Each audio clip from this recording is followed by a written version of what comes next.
नमस्कार. MSCIT परीक्षेच्या तयारीला लागला असाल तर AIच्या जगात आपलं स्वागत आहे. आज आपण एका अशा जबरदस्त टूलबद्दल बोलणार आहोत जे अभ्यासाला एक नवीन एकदम वेगळी दिशा देऊ शकतं. आता मनात एक प्रश्न येतो की खरंच फक्त एक टूल आपल्या अभ्यासाची आणि रिसर्च करायची पद्धत पूर्णपणे बदलू शकतं का? काय वाटतं? चला तर या संपूर्ण विश्लेषणात आपण याच प्रश्नाचं उत्तर शोधणार आहोत. ओके, तर सुरुवात करूया.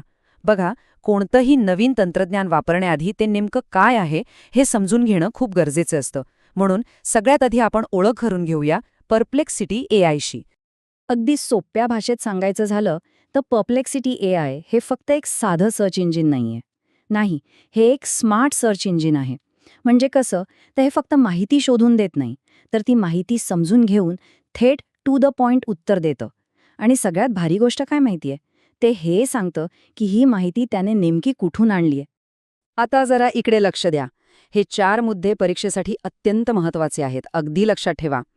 पहिलं म्हणजे हे एक AI सर्च इंजिन आहे. दुसरं, ते रिअल टाईम म्हणजे अगदी ताजी माहिती वापरतं. तिसरं, प्रत्येक उत्तराचा सोर्स म्हणजे मूळ स्रोत देतं. आणि चौथं, संशोधनासाठी हे एका बेस्ट फ्रेंडसारखं काम करतं. हे 4ही पॉइंट्स एकदम पक्के करून ठेवा. बरं, मग आता हे काम कसं करतात ते पाहूया. म्हणजे ही सगळी जादू घडते तरी कशी? आपला एक साधा प्रश्न आणि त्याचं अचूक उत्तर यामधला जो प्रवास आहे ना, तो खूपच इंटरेस्टिंग आहे. आणि हेच तर याचं सगळ्यात मोठं वैशिष्ट्य आहे. विचार करा, आता 10-12 वेगवेगळ्या वेबसाईट्सच्या लिंक्स उघडत बसायची काहीच गरज नाही. परप्लेक्सिटी AI आपला हा वेळ वाचवतं.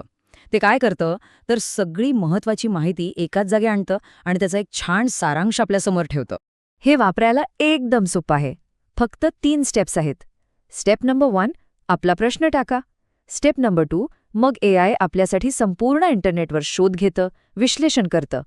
आणि स्टेप नंबर 3, आपल्याला मिळतं एक परफेक्ट सारांशित उत्तर, तेही सोर्ससहित. आहे की नाही एकदम सोपं? चला, आता येऊया सगळ्यात महत्त्वाच्या भागाकडे. थिअरी तर झाली, पण MSCITच्या अभ्यासात याचा प्रॅक्टिकली वापर कसा करायचा?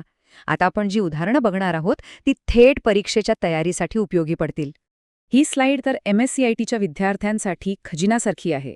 बघा, प्रोजेक्टसाठी काही रिसर्च करायचंय किंवा एखादा मोठा लेख वाचायला वेळ नाहीये, त्याचा सारांश हवाय, हे टूल ते करून देईल. कोडिंगमधलं काहीतरी अडलंय, त्याचं स्पष्टीकरण हवंय, झालं. किंवा समजा 2 वेगवेगळ्या टेक्नॉलॉजीजची तुलना करायची आहे, अगदी सहज करता येतं. थोडक्यात काय, तर अवघडातले अवघड विषयसुद्धा आता सोपे वाटायला लागतील. आता ही एक प्रो टिप लक्षात ठेवा.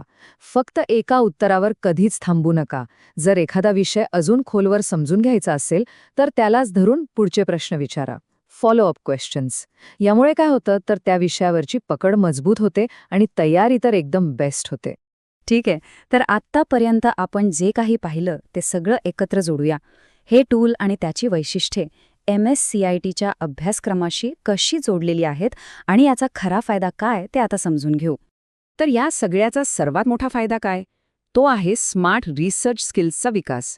कारण आजच्या जगात फक्त माहिती मिळवणं महत्त्वाचं नाहीये, तर योग्य माहिती कशी शोधायची, ती कशी तपासायची आणि तिचा वापर कसा करायचा हे शिकणं सगळ्यात जास्त महत्त्वाचं आहे.